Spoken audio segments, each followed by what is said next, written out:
আজকে আমরা হাসপাতাল নিয়ে আলোচনা করব। Let's start. বিশ্বের সবচেয়ে বড় হাসপাতাল হিসেবে সাধারণত চীনের সিচুয়ান বিশ্ববিদ্যালয়ের ওয়েস্ট চায়না হাসপাতালকে ধরা হয়।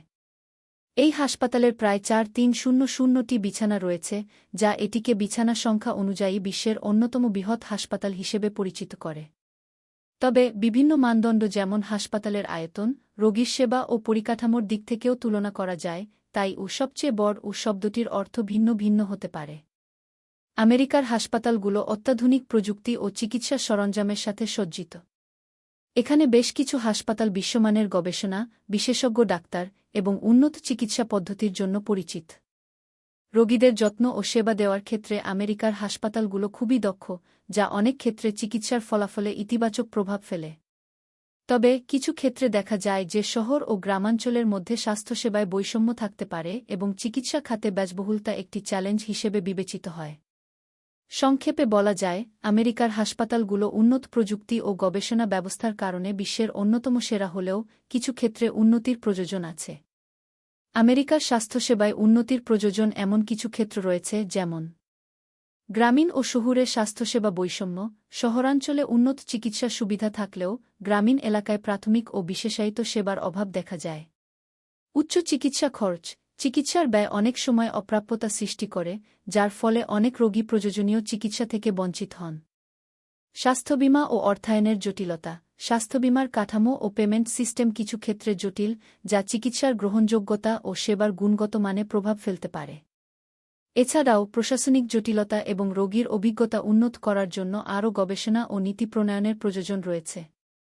বাংলাদেশের চিকিৎসা ব্যবস্থা গত কয়েক দশকে বেশ কিছু উন্নতি হয়েছে। এখানে দক্ষ চিকিৎসক, আধুনিক প্রযুক্তি ও কিছু উন্নত হাসপাতাল রয়েছে যা উন্নত মানের চিকিৎসা প্রদান করে। তবে কিছু ক্ষেত্রে উন্নতির প্রয়োজন। ইনফ্রাস্ট্রাকচার ও অবকাঠামো। শহুরে এলাকায় আধুনিক হাসপাতাল ও ক্লিনিক থাকলেও গ্রামীণ অঞ্চলে অনেক সময় পর্যাপ্ত স্বাস্থ্যসেবা পাওয়া যায় না। চিকিৎসা খরচ ও প্রাপ্যতা। প্রাইভেট হাসপাতালগুলোতে উন্নত চিকিৎসা পাওয়া যায়, কিন্তু তা অনেকের পক্ষে ব্যয়বহুল হয়ে পড়ে। স্বাস্থ্যবীমা ও নীতিমালা। স্বাস্থ্যবীমার ব্যাপারে সচেতনতার অভাব এবং প্রযোগে কিছু অসুবিধা রয়েছে, যা সবার জন্য সুলভ চিকিৎসা নিশ্চিত করা কঠিন করে তোলে।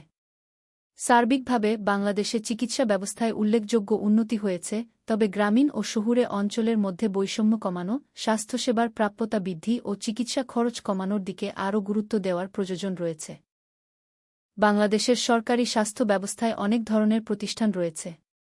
এর মধ্যে বৃহত্তর হাসপাতাল হিসেবে সরকারি মেডিকেল কলেজ হাসপাতাল ও জেলা হাসপাতালগুলো উল্লেখযোগ্য এবং পাশাপাশি প্রাথমিক স্তরের চিকিৎসা সেবার জন্য উপজেলা স্বাস্থ্য কেন্দ্রও গুরুত্বপূর্ণ ভূমিকা পালন করে। সাধারণভাবে বলতে গেলে, সরকারি মেডিকেল কলেজ হাসপাতাল আনুমানিক 2-5টি, জেলা হাসপাতাল প্রায় 6-4টি, উপজেলা স্বাস্থ্য কেন্দ্র ও অন্যান্য চিকিৎসা প্রতিষ্ঠান এদের সংখ্যা মিলে আনুমানিক 400-500টির আশেপাশে। সুতরাং মোট সরকারি হাসপাতাল ও স্বাস্থ্যকেন্দ্রের সংখ্যা যদি বিবেচনা করা হয়, তা প্রায় 500-এরও বেশি হতে পারে।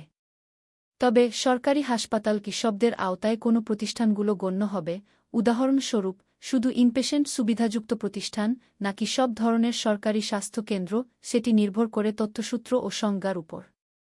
এই কারণে বিভিন্ন সূত্রের সংখ্যা কিছুটা ভিন্ন ভিন্ন দেখা যেতে পারে।